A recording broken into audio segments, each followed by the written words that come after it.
not a YouTuber, just like making videos, and they flagged my gag order video. My made a video in response to nappy headed hoe or whatever. Now that's not her YouTube name now. She goes by another name, but I'm not even going to mention that name. Now when they sent me the pink slip, I didn't know who flagged. I didn't read it. They said the YouTube community got flagged for inappropriate content and so forth. So, you know what I mean? I don't know if she flagged it. I'm assuming she probably did. Her fans are black women in general. You know how sometimes when you just... and plus I did some sort of cartoon, which... If you saw, the most reassuring thing is that my diehard fans saw the original video. And I drew a little cartoon, and the cartoon, the guy is holding a dildo. I did not draw a penis or whatever.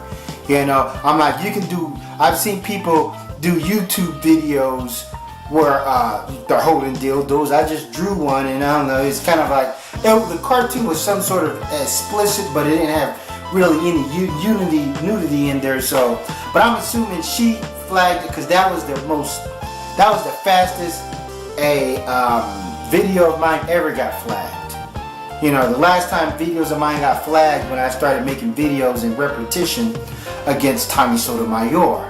You know, but even those would be up for maybe a day or two. But this video, I'm like, within hours it was just flagged down or whatever. It could be multiple things. Now, I used her image and so forth. So, you know what I'm saying? That's water over the bridge. If I violate the terms of agreement of YouTube, then so be it. But I was responding to her magma eruption of a hate speech because she stated that Michael Brown deserved to die. She started speaking very greasy about the black community and so forth. She started talking about a Persian. She started talking about black civil war between blacks and niggas, as she would say. So it was it was a very, just an emotionally driven tirade, you know, that was just going nowhere. But hence, you know what I'm saying, we all know that this female, you know what I'm saying, she's a prostitute, you know what I'm saying, she's done porno. And the thing is, I'm a very liberal-minded person. I'm not charging her because she's a prostitute. Matter of fact, I feel that prostitution should be legal, because as long as it's illegal, it's a very dangerous realm. Both dangerous for the prostitute and the John. You know, same thing with drug dealers. You know what I'm saying? I made about 3 videos stating that how drugs should be legal. So I'm not getting harder on that. But it's how she wants to weigh this person, a female of ill repertoire. You know what I'm saying? Someone who predominantly makes their money in a horizontal position. Someone who turns her cheeks into a daycare center. You know what I mean? You know, and she's talking about a cultural cleansing. You know, and I'm saying she wants to look down on the black commonwealth, and she says that, oh, this is why I won't live in a black neighborhood, and this and that. I don't have to worry about if I'm getting raped, stabbed, shot, or whatever. Okay, I'm not oblivious to the criminal activity in the hood, so to say. But this female works one of the most, probably the dangerous profession there is, you know, besides being a cop or something like that. I'm like, geez, it doesn't matter if you walk the streets or you're a call girl, you know, you have to, you know what I'm saying, you make house calls or whatever, it's dangerous. You know, and the thing is, she talks about how sex workers or whatever fancy label they want to give themselves don't like dealing with Negro men. And you know what I'm saying? I'm like, she constantly throws this thing out there about talking outside the box, and you know, talking about thinking outside the box or inside the box, but she uses just these plain rudimentary terms and so forth. But you have to understand, the majority of the people out here killing prostitutes are white males. So that's the beauty about being a white man in society. You're never pigeonholed, you're never stereotyped, and you have your individuality. You know, I'm like, but it's going as far as, you know what I'm saying, prostitutes being killed. You know, most people have heard of the Green River Killer, where they say that this dude has killed about 35 or 36 prostitutes, maybe even more, and dumped them in the Green River. You know, and then there was another story about a man, I can't recall his name. Now, the Green River Killer, there's a movie, you know what I'm saying? They did a movie on him. Maybe someone uploaded that movie on YouTube, but it's pretty good, called The Green River Killer. And there was also a guy, he was a retired military chap or whatever, and he had 8 kids, and he went around, he drove nice cars, and he killed prostitutes. There was one guy in Canada, there was these 2 guys, Billy Bob and Joe Bob, in Canada or whatever, and they was killing prostitutes, grinding them up and feeding them to pigs, making them into pig feed, you know what I mean, in a pig farm, you know what I'm saying, that produces bacon. You know what I'm saying, grinding up prostitutes, and these guys were never charges. These guys never faced charges because they didn't have enough proof. They went to their pig farm and found a prostitute's ID card and a shoe, but it wasn't enough to really convict these guys or whatever. So yeah, it's funny that, you know, say he's talking about sex workers don't like to deal with, you know what I'm saying, with black dudes, which that's not true. Now, as far as, you know what I'm saying, computer sex ads or whatever, I don't know about that, but as far as on the streets, yeah, you know. But but the white man has proven to be more dangerous to hookers than black dudes. But, you know, hey, you know what I mean? I guess they say it is what it is. But still, seeing, you know what I'm saying, now listening to her rhetoric. And when I see a nice looking woman, you know what I'm saying, with a body, and you know what I'm saying, black woman, and she's working some menial job, maybe at a gas station attendant and working fast food, you know, and I can say to myself, I'm like, man, that's good. Like, she's putting on a name tag and earning her money, you know what I'm saying? You know what I'm saying? She could be laid out, you know what I mean, with her legs in a wishbone position in a hotel room and so forth. In a cheap motel room making her greenbacks. You see what I mean? So yeah, this female has there's no way she can sit on any sort of moral high ground, you know, and talk down to anybody. Especially what she does is fucking illegal. You know, excuse my French. I'm like, she lives illegal. I'm like, you know what I'm saying? Even though prostitution is a victimage crime, it's a crime, you know, and there's plenty of victims along in the game of prostitution. So therefore, let's say if the interaction goes smoothly, you know, we'll say that, hey, you know what I'm saying, there's no victim involved here. But, you know what I'm saying, when things go awry, you see what I mean? And there's just it's a perfect opportunity for things to go bad. Now, like a guy answers a phone ad, he shows up in a motel room, and you got T-Dog waiting for him with a sawed-off shotgun to rob him. What's he gonna do? Rob the police like, hey man, I was just trying to mess with this prostitute, and this dude robbed me, whatever, you know? And the thing is with these homicides with hookers, these hooker homicides, the reason why these guys kill prostitutes, going back into the serial killers or whatever, they feel that they can get away with it. The same way a black man will kill another black man in the hood, you know what I'm saying, without batting the eye, because he feels that there's a good chance that the cops ain't going to do a thorough investigation to find out who he is. And that's the thing, when people see a hooker's dead, you know, they're not going to really just, they're going to look at it like, well, she kind of did it to herself or whatever, or that's the risk that they take, you know, and so forth. You know what I'm saying? That's the consensus among them and so forth. And that's why some guys, but, you know, white men are you know what I'm saying, they've been killing women. I'm like, you look at David Berkowitz and Ted Bundy, you know what I'm saying, they just randomly target women, good women, college females, you know what I'm saying, and they killed a lot of them, you know what I'm saying, they had a pretty good body count until they were caught. Now, you trying to tell me if a black guy, take Ted Bundy, a black guy hanging out in white establishments or whatever. First of all, him being a black guy, he's going to stick out like a sore thumb. And then him running around trying to holler at white girls and white girls coming disappearing. And last seen with him, like what, Ted Bundy killed what? I don't know, 40 white women before they caught. David Berkowitz just randomly went around and just killed people with a 44. But let's say if that was a black guy. First of all, the black guy is going to arouse suspicion of him being black wandering around at nighttime in a white neighborhood, period. But okay, but let's go, you know what I'm saying, let's dig real deep into, you know what I'm saying, her, inside her psyche or whatever. Now, an anonymous troll inboxed me a link to her breakthrough performance at Ghetto Gaggers. So therefore, when I called her Ghetto Gaggers, you know what I'm saying, that wasn't just me taking a cheap shot. She actually partaked in the media Ghetto Gaggers, which is, and their banner is white cops gagging ebony hood rats. Okay, hold up. I thought this female thought outside the box.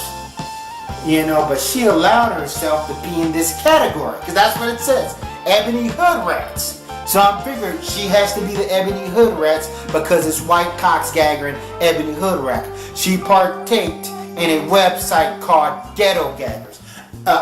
They're superimposing the word ghetto to black women, because last time I checked, there were Hispanic people and white people living in the ghetto. But when you think of the term ghetto, you know what I mean, and so forth. So therefore, I can safely call her ghetto and call her a hood rat. Now, if somebody created some website called, let's say, Hood Logic, and they just wanted to upload videos of black dudes talking, you know, trying to break shit down, and they contacted me and say, hey, you know what I mean, hey, would you like to partake in our website called Hood Logic, and we use some of your videos? I'd be like, hell no, because I don't think what I spew is hood logic, because I'm not a hood dude and so forth. Hence, you see what I mean? But you know what I'm saying, so for this female, I may be repeating myself, to sit on any sort of moral high ground and judge, you know what I'm saying, those, you know. And the thing is, if you come up to any good black woman who even living in the projects or whatever, who works a regular mundane job, and you tell them like, hey, do you want to continue living here, or you can live in some nice neighborhood near a lake someplace, but you know what I'm saying, you're just going to have to suck dick for a living, you know what I mean?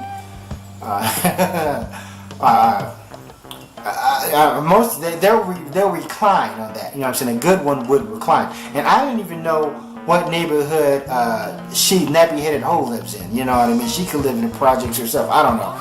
You know, and the killer part is about this female, she has no sex appeal. You know, you can say I don't have a sex appeal, I don't care. You know what I'm saying? I'm like, she can come back and call me ugly, she can call me gay, you know what I'm saying, whatever. But she's a sex worker and she has zero sex appeal. She has, you know what I'm saying, I guess she wants to have that all natural look. You know what I'm saying, her armpits look like the burning bush and so forth. Now, and going into that clip I saw with her, where she did her breakthrough performance, I'm like, she was completely humiliated and demoralized. I'm like, this is a female who has an infatuation with her white dad. And the way they constantly spat in her face, and I'm not talking about regular spit like just, but we're talking, they're hawking up loogies, they're hawking up mucus. I'm like, this is fucking very unsanitary here. Okay, you know what I'm saying? I'm like, her face is covered with, you know what I mean, with mucus. They constantly slap her around. I've seen, and this clip, you know, sometimes when people send you a clip, you know where it comes from. This wasn't even on Ghetto Gaggers. It was like X videos and so forth. So it wasn't even ripped from her site, because these Ghetto Gagger clips are everywhere. I'm like, hell, I was at a Nickelodeon website and there was a little window saying watch free Ghetto Gagger clips. I'm like, what the fuck? But yeah, so they're fishing around. And this funny thing is, she's like wearing a platinum blonde weave and and like blue eye contact, baby blue eye contact. So I'm like, she looks completely ridiculous. I'm like, she was a poster child of self-hate. You know what I mean? And she was like on her knees, and I'm like, they were just talking. I seen, but they treated her real bad. I'm like, I almost felt sorry for her, other than her recent hate tirade. I'm like, they were telling her like, do what you're told. Like, they were treating her like lower than an animal. I'm like, if you've seen a clip of somebody treating an animal the same way they're treating her, they will go to jail for for what's that term I'm looking for? You know what I'm saying? Cruelty to animals. You know what I mean? And so forth. I'm like, yeah. I'm like, this. I'm like, and then she'll sit up there, and the thing that she defended these guys. She came on. She did a YouTube video, even confirming that she was in Ghetto Gaggers, and said that it was cool and that these were cool guys to hang out with. I'm like, sure, yeah. They're sure they're going to be cool after they busted their nut and humiliated you, got their rocks off, and going to make money off you. So yeah. And the thing is, she always talks about us like we're just all a bunch of dumb fucks. You know what I'm saying? Like, well, we you know what I'm saying? We submitted to conformity and so forth. But she works for fucking money. She sucks dick for money. I'm like, come on now. You can't look at it. And I'm not meaning to, you know what I'm saying? I'm not talking bad about LA. You know how LA looks at us as just a bunch of dumb working stiffs and so forth. But she is. You know what I mean? She works stiffs. But I'm like, seriously? You know what I mean? I'm like, you do. And the thing is, with prostitutes, I'm like, any female can go out there and sell her pussy. Yeah, no, I'm like, this is, and she talks about this misogynist world, this man dominating and so forth, and I'm like, come on, she's a damn, a feminist, a feminist sex worker. You know what I mean? That's almost oxymoronic. You know, I'm like, she's saying that we're all stupid, that we haven't figured nothing out. She thinks outside the box, but you know what I'm saying, she's a whore. You know what I mean? She went a route that, you know what I'm saying, that most females are just failures in life that do it. Now, I understand that there's prostitutes that graduated from college and so forth, but still, a lot of women who do this profession have low self-esteem. And ultimately, they're doing it because they've been dominated by a man, or a man coerced them to do it, or they are giving their money to a man. And it's funny, you know what I'm saying? When you're dealing with prostitution, a lot of them work under pimps. Pimps haven't died now. The pimps are in shadows. The pimps are more anonymous, so to say. You know, the pimps work, you know what I'm saying? They're off in the wings. And the thing is with pornography, you know, the dudes who have these production companies, they're men. You know, dudes, and that makes sense. But the people who run the production company are predominantly men. You know, they're making money off these females. Because I've heard a couple this rhetoric and hodgepodge about porno stars or prostitutes trying to speak all intelligent and somewhere talking about as empowering and so forth, like, oh, you can't tell me what to do with my body, or men do it and stuff. That doesn't make sense. There's a difference between females being being presumptuous and men. And one of the things is, a female can brag about being a virgin. You know, if a female says, hey, I'm a virgin, most dudes ain't going to believe her. But no dude is going to go out and say, hey, I'm a virgin, unless he's one of those die-hard, like, Christian nut type dudes that say, I'm saving myself for marriage, but you know what I'm saying, but he can't be contradictory. It's like, if he says that I'm a virgin because I'm saving myself for marriage because, oh, glory to the Lord, and they see him cussing, they say, oh, you see what I mean? So yeah, there's a difference between men's sexuality and female sexuality. That's a difference. That's like there's a difference between men's build and female. So yeah, there's differences between the sexes. So that's, come on now. But, you know what I'm saying, it's funny that, you know what I'm saying, that these sex workers are ultimately powering men. They're doing what men want them to do and so forth. So I'm like, this female is just a walking contradiction and so forth. But that's all I want to say. Thanks for watching it, Sally Forth. And I tell you, if this video gets flagged, because I kind of kept things above the belt, you know what I mean? I'm just going to really just go the low route, you know what I mean? It's not like people are really watching my videos anyway. Alright.